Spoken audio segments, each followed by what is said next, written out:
Hey guys, welcome back to the channel. In this tech tutorial video, we're going to teach you how you can insert a text box into the apps you create on or in the Adalo app builder. So let us dive into this. So I'm going to go with this app project here I'm working on here in the Adalo app builder. So what you want to do, guys, is click into that plus component button in the top left.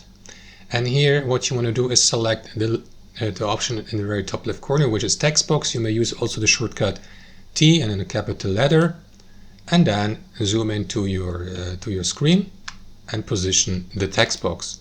That's it. Double click into the text box to type in your text. Let me just remove that default text here. Example text. Or you may rename the text here by clicking into the pencil button, or change, for example, or delete it here, make a list, change the alignment, bring it to front, duplicate it, change the visibility, and so on and so forth, guys. So that's how it works. Thanks for watching. Hope you enjoyed it, got some value from it, and we'll catch you later.